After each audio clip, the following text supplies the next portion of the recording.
अंजुमन फलाह बहबूद इंसानियत का काम काबिल सताइश है। सालाना करोड़ों रुपए के अखराजात से मुस्तहिक मरीजों को फ्री डायलिसिस की सहूलतें फराहम करना, मरीजों को मुफ्त एम्बुलेंस सर्विस की सहूलियात और अद्वियात की मुफ्त फराहमी ऐसे काम हैं जिससे हकूमती सेहत के इदारों को भी भरपूर तावन हासिल हो रहा है। इन ख्यालात का इजहार सदर district bar association Mirpur Chaudhry Mahmood Palakvi advocate और डिविजनल टीचिंग अस्पताल की डीएमएस डॉक्टर मारिया जुल्फकार ने अंजमन फलाह बहबूद इंसानियत के ज़ेर एहतमाम सालाना चैरिटी प्रोग्राम से खिताब के दौरान किया। सबक station director Muhammad Shakeel, senior सहाफ़ी इल्ताफ हमीद राव, सदर Anjuman Falah Behbood Insaniyat doctor Tahir Mahmood, secretary general Muhammad Waris Jalal, Syed Shabbir Ahmed Shah, मोहतरमा आयशा मलिक, हमायूं मिर्जा और दीगर ने प्रोग्राम से खिताब करते हुए कहा कि फ्री किडनी डायलिसिस सेंटर का मंसूबा अरसा 22 साल से अंजमन फलाह बहबूद इंसानियत के ज़ेर इंतजाम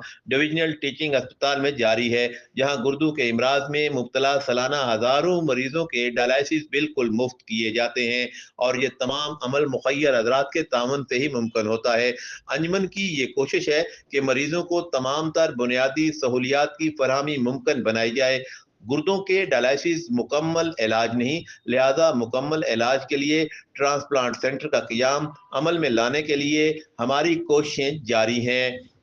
जल्द आवाम को मीरपुर में किडनी ट्रांसप्लांट सेंटर की सहूलत भी अवाम इलाका के तावन और हुकूमत के इश्तराक से मुहैया होगी, जिसके लिए होमवर्क मुकम्मल कर लिया गया है। इस मौके पर अंजमन फलाह बहबूद इंसानियत के ज़ेर एहतमाम मुफ्त पौधों की तकसीम, नर्सरी और मरीजों के लवाकिन को शेल्टर होम की सहूलत फराहम करने पर भी रोशनी डाली गई और इस अज़म का इजहार किया गया कि अंजमन फलाह बहबूद इंसानियत का ये अजीम सफ़र जारी रहेगा। मुकर्रिर ने हुकूमत से अपील की कि फ्री किडनी डायलिसिस सेंटर को अजीम नेफ्रोलॉजिस्ट मीरपुर के मसीहा डॉक्टर शहजाद अहमद मरहूम के नाम से मसूम किया जाए। इस मौका पर मुख्तलिफ लोगों की तरफ से doctor Sheikh Shahzad free kidney dialysis centre के लिए अतियात के ऐलानात और नकद रकूम भी अतियात की गई। कैमरा और reporting team camera Humayun Mirza और आसफ इकबाल, चिनार न्यूज, मीरपुर, आजाद कश्मीर।